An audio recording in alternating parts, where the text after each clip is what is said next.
Hello friends. स्वागत है आपका आपके अपने यूट्यूब चैनल स्टडी जीके में, जिस पर आज दिनांक 7 सितंबर को हम एक बार फिर लेकर हाजिर हैं करंट अफेयर से कुछ महत्वपूर्ण क्वेश्चन जो आपकी आने वाली परीक्षाओं जैसे एनटीपीसी, रेलवे, यूपीएसआई इत्यादि के लिए बहुत महत्वपूर्ण है। तो दोस्तों, बिना देरी के हम आगे बढ़ते हैं अपने पहले क्वेश्चन की तरफ, जो कि कुछ इस प्रकार है। पहला हमारा क्वेश्चन है, गूगल ने भारत में रोजगार के आवेदन के लिए किस ऐप को लॉन्च किया है? दोस्तों, हमारा जो पहला क्वेश्चन है, फिर सुन लीजिए। गूगल ने भारत में रोजगार के आवेदन के लिए किस ऐप को लॉन्च किया है? आपका ऑप्शन ए है प्रवासी रोजगार ऐप, बी कोरमो जॉब्स ऐप, सी भारतीय रोजगार app, D Google jobs app. तो दोस्तों, जो आपका ऑप्शन बी है, ये बिल्कुल राइट है। गूगल ने कोरमो जॉब्स ऐप जो है वो भारत में लॉन्च किया है, वो जहाँ पर लोग मोबाइल के ज़रिए ही अपनी मनपसंद की नौकरी ही तलाश कर सकेंगे। दोस्तों, कोरोना काल जब से आया है, ये अपने साथ मंदी का दौर लेकर आया है। इस मंदी ने कई कंपनियों पर ताला लगवा दिया है, जबकि कई लोगों की नौकरी जाने की बड़ी वजह भी बनी है। ऐसे में लोगों को दूसरी नौकरी की तलाश में वेबसाइट और इंटरनेट की मदद ले रहे हैं। इसी को देखते हुए गूगल ने एक नई योजना तैयार की, जिसके ज़रिए जो लोग हैं वो अपने मोबाइल के थ्रू ही जॉब को ढूंढ सकें। इस योजना के तहत गूगल ने भारत में एक नई मोबाइल एप्लीकेशन लॉन्च किया है, जिसका नाम है कोरमो जॉब्स ऐप। दोस्तों, आपको बताते चलें कि जो ये ऐप है, इससे पहले स्पॉट नाम से 2019 में लॉन्च किया गया था, लेकिन गूगल ने इसे अब रीब्रांड करके नए नाम और फीचर के साथ लॉन्च किया है। दोस्तों, इस मोबाइल एप्लीकेशन पर जो है वो बड़ी संख्या में लोग नौकरियां ढूंढ रहे हैं, और जो नौकरी देने वाले हैं, जो एम्प्लॉयर हैं, वो इस पे अपना पोस्ट कर रहे हैं नौकरी लोगों के लिए, एम्प्लॉय के लिए। तो दोस्तों, अगर आपको भी जॉब की ज़रूरत हो तो आप इसे डाउनलोड करके आप आप अपनी स्किल के मुताबिक जॉब ढूंढ सकते हैं। तो दोस्तों, इसी के साथ आगे बढ़ते हैं हम अपने अगले क्वेश्चन की तरफ, जो कि कुछ इस प्रकार है। उत्तर प्रदेश सरकार ने बुंदेलखंड में जल की समस्या को हल करने के लिए किस देश के साथ सहयोग योजना पर हस्ताक्षर किए हैं? सॉरी, यहाँ हस्ताक्षर मैंने नहीं लिखा, यहाँ हस्ताक्षर आप लोग मेंशन कर लीजिएगा, गलती से ये टाइप नहीं हो पाया है। तो दोस्तों, क्वेश्चन एक बार फिर सुन लीजिए कि उत्तर प्रदेश सरकार ने बुंदेलखंड में जल की समस्या को हल करने के लिए किस देश के साथ सहयोग योजना पर हस्ताक्षर किए हैं? दोस्तों, यहाँ मैंने साइन लिख दिया है, साइन का मतलब हस्ताक्षर होता है।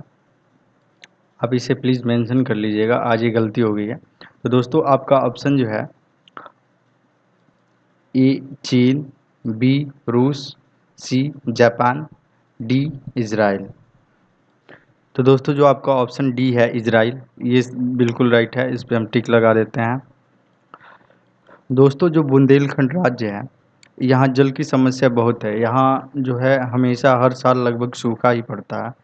इसलिए जो उत्तर प्रदेश सरकार है, उसने बुंदेलखंड क्षेत्र में जल संकट को हल करने के लिए इजराइल के साथ सहयोग सहयोग योजना पर हस्ताक्षर किया है। ये जो योजना है, ये बुंदेलखंड के आसपास जितने भी क्षेत्र हैं, उन वहाँ पानी की समस्या को ये सुलझाएगी। ये योजना जो है बुंदेलखंड जैसे पानी की कमी वाले क्षेत्रों के लिए नवीनतम कृषि प्रौद्योगिकियों के जैसे ड्रिप सिंचाई से क्षेत्रीय किसानों की सहायता करेगा। दोस्तों, जो बुंदेलखंड है, ये उत्तर प्रदेश और मध्य प्रदेश के दोनों के कुछ कुछ भाग में आता है। दोस्तों, यहाँ बात आई है हमारे उत्तर प्रदेश सरकार की, तो जो यहाँ के जो मुख्यमंत्री हैं वो श्री योगी आदित्यनाथ जी हैं, और जो यहाँ की राज्यपाल हैं वो आनंदीबेन पटेल जी हैं। और इजराइल के बारे में हम कुछ बातें जान लेते हैं। इसके जो प्रधानमंत्री हैं वो बेंजामिन नेतन्याहू हैं, और जो इसके राष्ट्रपति हैं उनका नाम रेवेन रिवलिन है। तो दोस्तों, इसी के साथ आगे बढ़ते हैं हम अपने अगले क्वेश्चन की तरफ, जो कि कुछ इस प्रकार है। हाल ही में इयान बेल ने क्रिकेट के सभी प्रारूपों से संन्यास ले लिया, वो किस देश के खिलाड़ी थे? आपका जो ऑप्शन है Australia, B New Zealand, C England, D Zimbabwe. तो दोस्तों, जो आपका ऑप्शन सी है इंग्लैंड, ये बिल्कुल राइट है, इस पर हम टिक लगा देते हैं। दोस्तों जो इयान बेल हैं वो 5 बार की एशेज विजेता टीम के प्लेयर रह चुके हैं। जो इनकी टीम है इंग्लैंड, जब उसने 5 बार एशेज जीती है तो हर बार ये उसके सदस्य रहे हैं। दोस्तों इयान बेल ने 118 टेस्ट में 7,727 रन बनाए हैं और 161 वनडे मैचों में इन्होंने 5,416 रन बनाए हैं। इनके नाम 8 T20 मैचों में 188 रन दर्ज हैं। दोस्तों यहाँ हमने बात की है अभी अभी एसेज के बारे में। तो दोस्तों जो एसेज है वो इंग्लैंड और ऑस्ट्रेलिया के बीच खेले जाने वाली टेस्ट क्रिकेट की एक श्रृंखला है। इसमें जो है 5 टेस्ट होते हैं और जो इन पांचों टेस्ट मैचों में सबसे ज़्यादा टेस्ट मैच जीतता है वो एसेज का विजेता होता है। इसमें केवल ऑस्ट्रेलिया और इंग्लैंड पार्टिसिपेट करते हैं और ये बस एक टेस्ट क्रिकेट का एक प्रारूप है। दोस्तों इसी के साथ आगे बढ़ते हैं हम अपने अगले क्वेश्चन की तरफ, जो कि कुछ इस प्रकार है। मोहम्मद फराह निम्न में से किस खेल से संबंधित हैं? दोस्तों क्वेश्चन एक बार फिर सुन लीजिए। मोहम्मद फराह निम्न में से किस खेल से संबंधित हैं? पहला आपका ऑप्शन है आइस हॉकी, दूसरा आपका ऑप्शन है फुटबॉल, तीसरा आपका ऑप्शन है कुश्ती, चौथा आपका ऑप्शन है ट्रैक एंड फील्ड एथलीट। तो दोस्तों जो आपका ऑप्शन डी है ये बिल्कुल राइट है। दोस्तों मोहम्मद फराह जो हैं वो ब्रिटेन के रहने वाले हैं और इन्होंने हाल ही में 1 घंटे की रेस में 21.330 किलोमीटर की दूरी तय करके विश्व रिकॉर्ड बनाया है।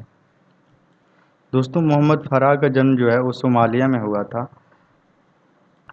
पर इनके माता पिता जो है कुछ कुछ समय बाद, ये इनके जन्म के कुछ समय बाद ब्रिटेन चले आए। तब से ये ब्रिटेन में ही पले बढ़े। उसके बाद इन्होंने ब्रिटिश के लिए ही ट्रैक एंड फील्ड एथलीट में प्रैक्टिस शुरू की। दोस्तों मोहम्मद फराह के बारे में एक इम्पॉर्टेंट बात यह है कि इन्होंने ओलंपिक में स्वर्ण पदक 4 बार जीता है और इन्होंने 2 स्वर्ण पदक जो है 5,000 मीटर और 2 10,000 मीटर में जीते हैं। दोस्तों ये क्वेश्चन जो है बहुत ही इम्पोर्टेंट है, इसको आप आने वाली परीक्षाओं में मान लीजिए कि आएगा ही आएगा। तो दोस्तों आप इसे बढ़िया से याद कर लीजिएगा ताकि आपको आने वाली परीक्षा में आपको कोई परेशानी ना हो। दोस्तों हम आगे बढ़ने से पहले एक बात और बता दें कि जो पीडीएफ है हमारी, वो अब आप यहाँ आप अब डिस्क्रिप्शन से डाउनलोड कर सकते हैं। वहाँ मैंने लिंक दी हुई है, आप वहाँ से डायरेक्टली डाउनलोड कर सकते हैं। और अगर आप डायरेक्टली चाहते हैं तो आप हमारे टेलीग्राम चैनल को भी ज्वाइन करिए, जहाँ मैं हर रोज़ के रोज़ जो है पीडीएफ को वहाँ डालता रहता हूँ। तो दोस्तों इसी के साथ आगे बढ़ते हैं हम अपने अगले क्वेश्चन की तरफ, जो कि कुछ इस प्रकार है। हाल ही में भारत के किस राज्य ने सबसे लंबे नदी रोपवे का उद्घाटन किया है? दोस्तों क्वेश्चन एक बार फिर सुन लीजिए कि हाल ही में भारत के किस राज्य ने सबसे लंबे नदी रोपवे का उद्घाटन किया है? पहला आपका ऑप्शन है असम, बी आपका ऑप्शन है गुजरात, सी आपका ऑप्शन है मध्य प्रदेश, डी आपका ऑप्शन है बिहार। दोस्तों जो आपका पहला ऑप्शन है ए असम, ये बिल्कुल राइट है, इस हम टिक लगा देते हैं। दोस्तों जो इस रोपवे का निर्माण जो है वो ब्रह्मपुत्र नदी पर हुआ है। दोस्तों जो इस रोपवे की लंबाई है वो 1.8 किलोमीटर है और यह रोपवे भारत का सबसे लंबा रोपवे है। दोस्तों रोपवे मतलब वो होता है कि जिस पे एयरलिफ्ट सिस्टम जो है वो चलता है। जैसे आपने देखा होगा फिल्मों में, चाहे कहीं और देखा होगा आपने, जो एक गोंडोला होता है, यानी एक गाड़ी होती है जो रस्सी के सहारे लटकी हुई होती है, इसमें बैठ के लोग एक तरफ से दूसरी तरफ जाते हैं, तो उसी को कहते हैं रोपवे। तो दोस्तों ये जो रोपवे है ये गुवाहाटी को उत्तर गुवाहाटी से जोड़ता है। दोस्तों यहाँ बात आई है असम और ब्रह्मपुत्र नदी की, तो इनके बारे में हम थोड़ा बहुत जानेंगे। तो दोस्तों जो असम है उसकी राजधानी जो है वो दिसपुर है और इसका जो सबसे बड़ा शहर है उसका नाम गुवाहाटी है। असम के मुख्यमंत्री का नाम जो है वो सर्बानंद सोनोवाल है और इसके राज्यपाल जगदीश मुखी जी हैं। दोस्तों अब बात करते हैं हम ब्रह्मपुत्र नदी के बारे में। दोस्तों ब्रह्मपुत्र नदी तिब्बत, भारत और बांग्लादेश से होकर बहती है। इसका जो उद्गम स्थल है यानी जहाँ से ये निकलती है, यह तिब्बत के पुरंग जिले में स्थित एक मानसरोवर सरोवर झील है, उसके निकट है, जहाँ इसे यरलुंग सांगपो कहा जाता है। तिब्बत में बहते हुए यानी नदी भारत के अरुणाचल प्रदेश में भी आ जाती है, कभी कभी, कभी कभी क्या हमेशा ही आती है। जब ये असम घाटी में बहती है तो इसे ब्रह्मपुत्र कहते हैं, और जब ये बांग्लादेश में प्रवेश करती है तो इसका नाम जमुना हो जाता है। पद्मा यानी गंगा से जो जब इसका संगम होता है यानी मेल होता है, पद्मा जो है वो बांग्लादेश में बांग्लादेशी भाषा में गंगा को कहते हैं। इसकी जो संयुक्त धारा बनती है यानी जब ये मिलने के बाद जो नदी बनती है उसका नाम मेघना हो जाता है, जो कि सुंदरवन डेल्टा का निर्माण करता है। और ये नदियाँ आगे बढ़ते हुए जो है ये बंगाल की खाड़ी में मिल जाती हैं। दोस्तों ब्रह्मपुत्र नदी के बहुत सारे नाम हैं। जैसे बांग्ला भाषा में इसे जमुना के नाम से जाना जाता है, चीन में इसे यालुसांगपू नाम से जाना जाता है, और तिब्बत में यरलुंग सो संगपू के नाम से जाना जाता है या सांपो के नाम से जाना जाता है। यह मध्य और दक्षिण एशिया की एक बहुत ही प्रमुख नदी है। और अरुणाचल में इसे इसे ब्रह्मपुत्र देहांग के नाम से भी जाना जाता है। दोस्तों अभी पिछले वीडियो में जैसे हमने पार्क के बारे में बताया, तो वैसे ब्रह्मपुत्र नदी जो है, यहाँ नदियों का उल्लेख हुआ है, तो नदियों के बारे में भी कुछ क्वेश्चन बनते हैं, लेकिन हम उसके बारे में किसी दूसरे वीडियो में डिस्कस करेंगे, क्योंकि हमारे पास समय की कमी है। दोस्तों आगे बढ़ते हैं हम अपने अगले क्वेश्चन की तरफ, जो कि कुछ इस प्रकार है। स्वच्छ सर्वेक्षण रिपोर्ट 2020 में सबसे स्वच्छ राज्य का दर्जा किसे मिला है? दोस्तों कुछ एक क्वेश्चन एक बार फिर सुन लीजिए कि स्वच्छ सर्वेक्षण रिपोर्ट 2020 में सबसे स्वच्छ राज्य का दर्जा किसे मिला है?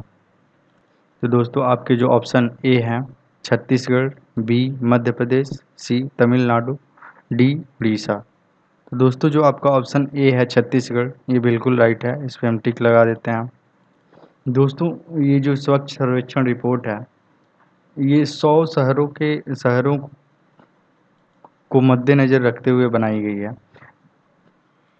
मतलब जो है कि जिन राज्यों में 100 से अधिक शहर हैं और जिन राज्यों में 100 से कम शहर हैं, उनकी रिपोर्ट जो है वो अलग अलग है। दोस्तों जो 100 से अधिक शहरों वाला राज्य है उसमें छत्तीसगढ़ सबसे अव्वल नंबर पर रहा, यानी पहले नंबर पर रहा। और जो 100 से कम शहरों वाले सर्वेक्षण रिपोर्ट है उसमें जो है झारखंड अव्वल नंबर पर रहा है। दोस्तों हमारे प्रधानमंत्री श्री नरेंद्र मोदी ने इस स्वच्छ सर्वेक्षण रिपोर्ट की जो 2020 की जो रिपोर्ट है, इसके परिणामों की घोषणा की, वो भी वीडियो कॉन्फ्रेंसिंग के जरिए। दोस्तों देश के सर्वोच्च सर्वेक्षण 2020 की रिपोर्ट के अनुसार जो सबसे स्वच्छ शहर है उसकी सूची में पहला नंबर जो है इंदौर का है, जो कि मध्य प्रदेश में है, और दूसरा नंबर है सूरत का जो कि गुजरात में है, और तीसरा जो है नवी मुंबई यानी जो है ये महाराष्ट्र में है। तो दोस्तों इसी के साथ आगे बढ़ते हैं हम अपने अगले क्वेश्चन की तरफ, जो कि कुछ इस प्रकार है कि अयोध्या श्री राम मंदिर के वास्तुकार का नाम क्या है? दोस्तों एक बार फिर सुन लीजिए, अयोध्या श्री राम मंदिर के वास्तुकार का नाम क्या है? वास्तुकार मतलब होता है जो उसका डिज़ाइन जिन्होंने तैयार किया उनका नाम क्या है? तो जो आपका ऑप्शन है ए राजीव कुमार, बी अंबिका राय, सी चंद्रकांत सोमपुरा, डी अक्षय कुमार। तो दोस्तों जो आपका ऑप्शन सी है ये राइट है, इस पर हम टिक लगा देते हैं। दोस्तों ये चंद्रकांत सोमपुरा जो है ये अहमदाबाद अहमदाबाद के रहने वाले हैं, और राम मंदिर का जो मूल डिज़ाइन है वो 1988 में इन्हीं के परिवार के द्वारा डिज़ाइन किया गया था। इनका जो पूरा परिवार है वो कई पीढ़ियों से वास्तुकला का बहुत ही बड़ा ज्ञाता रहा है, और ये बहुत से मंदिरों को डिज़ाइन कर चुके हैं। दोस्तों जो श्री राम मंदिर का जो डिज़ाइन है वो नागरा शैली का है। दोस्तों ये बहुत ही इम्पोर्टेंट है। जो अयोध्या अयोध्या श्री राम मंदिर का जो डिज़ाइन है वो नागरा शैली का है, और जो इसका निर्माण कर रही है उस कंपनी का नाम है L&T यानी लॉर्सन एंड टर्बो। दोस्तों यहाँ श्री राम मंदिर की बात हो रही है तो हम इसके बारे में जान लेते हैं। जो राम जन्मभूमि मंदिर है, यह एक हिंदू मंदिर है जो भारत के उत्तर प्रदेश के अयोध्या में है। इसके जो प्रमुख देवता हैं वो राम लल्ला हैं, यानी भगवान का जो बाल रूप है वो इसके प्रमुख देवता हैं। दोस्तों इसी के साथ हम आगे बढ़ते हैं अपने अगले क्वेश्चन की तरफ, जो कि कुछ इस प्रकार है। फ्रांस के नए राष्ट्रपति प्रधानमंत्री कौन बने हैं? दोस्तों क्वेश्चन एक बार फिर सुन लीजिए कि फ्रांस के नए प्रधानमंत्री कौन बने हैं? आपका ऑप्शन ए है Jean Castex, B Andrew Morris, जी C George Philip, D Antonin Brodie. तो दोस्तों जो आपका ऑप्शन ए है जीन कैस्टेक्स, ये सही है। इस पर हम टिक, ये बिल्कुल सही है। दोस्तों इन्होंने फ्रांस के पूर्व प्रधानमंत्री एडवर्ड फिलिप के इस्तीफा देने के बाद ये पदभार संभाला है।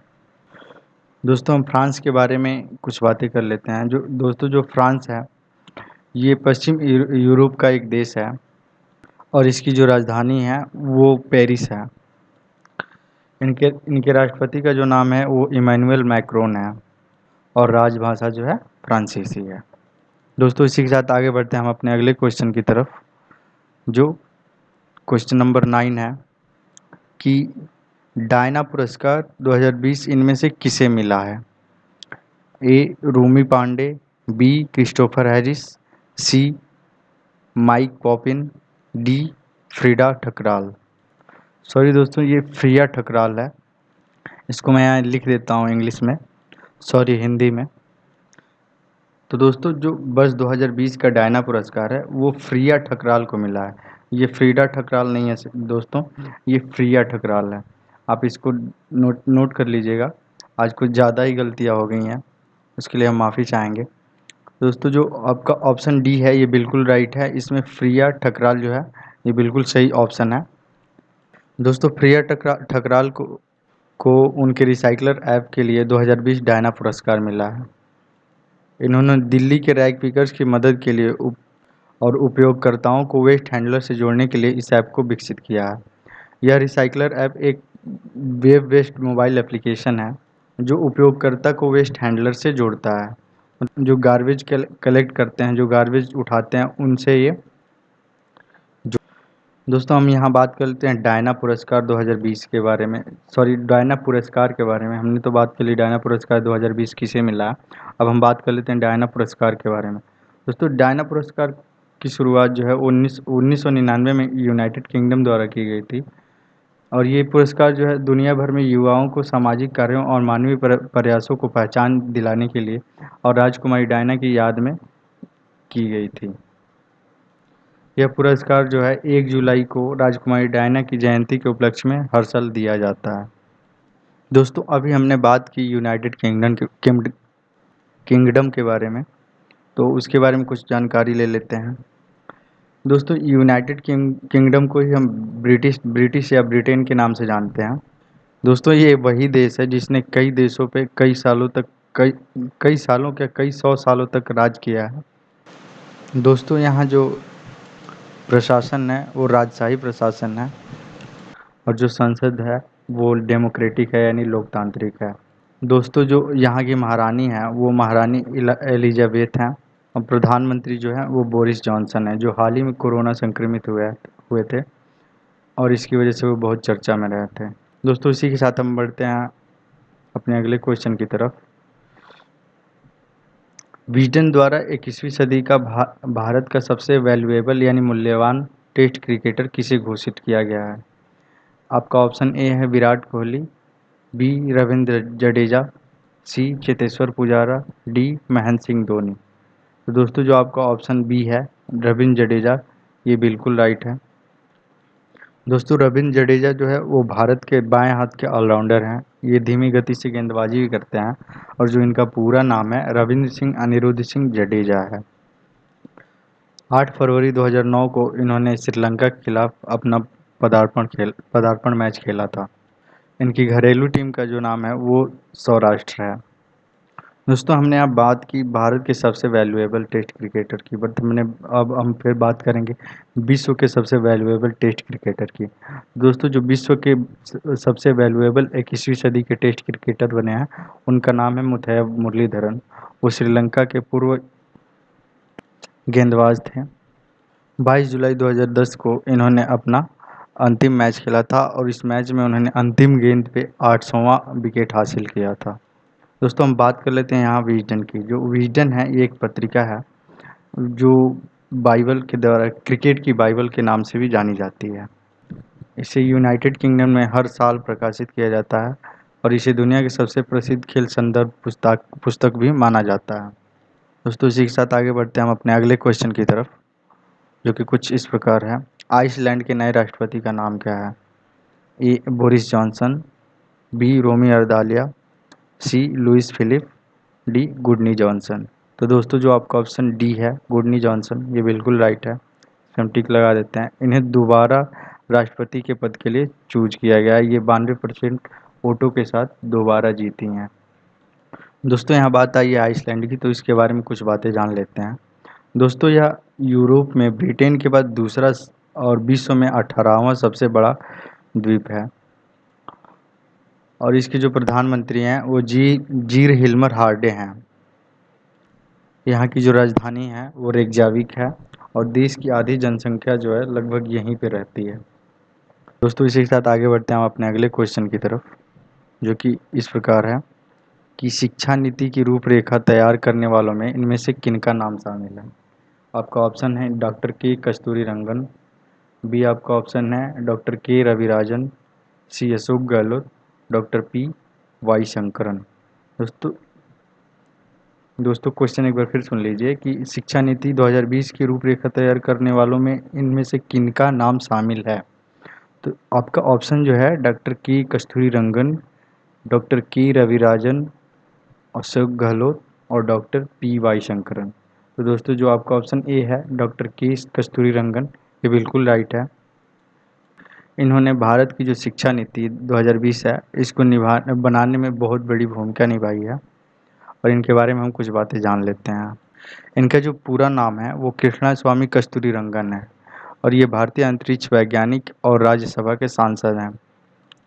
भारत सरकार ने इन्हें पद्म भूषण अवार्ड से भी नवाजा है और ये भारत के योजना आयोग के सदस्य के रूप में भी अपनी सेवाएं दे चुके हैं। दोस्तों जो 2020 की जो शिक्षा नीति है इसकी रिपोर्ट बनाने के लिए इनमें कुल सदस्यों की जो संख्या थी वो 9 थी। दोस्तों ये बहुत ही इम्पोर्टेंट है, कुल सदस्यों की संख्या कितनी होती है? तो दोस्तों ये पूरे जो टोटल सदस्य थे ये उनकी संख्या थी 9। इसको अच्छे से याद कर लीजिएगा। दोस्तों हम यहाँ बात कर रहे हैं शिक्षा नीति के बारे में, तो शिक्षा नीति के बारे में हम कुछ बातें जान लेते हैं। दोस्तों जो भारत की पहली शिक्षा नीति थी वो इंदिरा गांधी के प्रशासन में 1968 में आई थी और जब दूसरी जो शिक्षा नीति आई उस समय राजीव गांधी का प्रशासन था और ये 1986 में हुआ था। जो 2020 की जो शिक्षा नीति है वो जो है 1986 वाली शिक्षा नीति को ही रिप्लेस करेगी और जो 2020 वाली शिक्षा नीति है उसे 29 जुलाई 2020 को कैबिनेट की मंजूरी मिली है। दोस्तों इसी के साथ जो आज की क्वेश्चन सीरीज है वो समाप्त होती है और बढ़ते हैं हम आज के विचार की तरफ, जो कि कुछ इस प्रकार है कि आदमी गलती करके जो सीखता है वो किसी और तरह से नहीं सीख सकता। मतलब जो इंसान गलतियां करता है अपनी लाइफ में वो उसे सीख देती हैं। अगर इंसान समझदार है तो वो दोबारा गलती ऐसी कभी नहीं करेगा। दोस्तों हम एज ए स्टूडेंट लाइफ में अगर आप कोई प्रैक्टिकल चाहें कोई भी इक्वेशन सॉल्व कर रहे हो तो आप देखते होंगे कि आपको कोई अगर क्वेश्चन जो सॉल्व करते हैं उस समय अगर कोई गलती हो जाती है तो आप दोबारा शायद ही वही गलती दोहराना चाहते हैं चाहे करते हैं। अगर आपने वो गलती की भी है तो उसको सॉल्व करने का आप दूसरा तरीका ढूंढते हैं, लेकिन आप वहाँ अगर बैठे रहते हैं तो आप उसको फिर संभाल नहीं पाएंगे। आपका जो भी होगा, चाहे ज़िंदगी हो और चाहे मैथ की इक्वेशन हो, अगर आप अपनी गलतियों पर विचार करके और उसे सॉल्व करने की कोशिश करेंगे तो वो आपका सॉल्व हो सकता है। लेकिन अगर आप उसे सॉल्व करने की कोशिश ना करके आप उसे बस देखते रहें और उसको पछताते रहें तो वो गलतियाँ गलतियाँ ही रह जाएंगी, आप उससे कुछ सीख नहीं पाएंगे। दोस्तों इसी के साथ आज की जो क्वेश्चन सीरीज है वो समाप्त होती है। अगर आपको हमारी ये वीडियोज़ अच्छी अच्छी लगी हों तो इसे लाइक करें, सब्सक्राइब करें और शेयर भी करें, और कमेंट करके हमें ज़रूर बताएं कि आपको हमारी ये वीडियोज़ कैसी लगी हैं, और अगर कोई इम्प्रूवमेंट की ज़रूरत हो, एक्सेप्ट आज जो हमने गलतियां की हैं, हमने नहीं सॉरी मैंने की हैं, जो मिस्टेक्स हो गई हैं थोड़ी टाइपिंग करते वक्त, उसको छोड़कर आपको जो भी इम्प्रूवमेंट करना हो या कुछ भी बातें जो सजेशन देना हो, आप हमें कमेंट के द्वारा दे सकते हैं। धन्यवाद।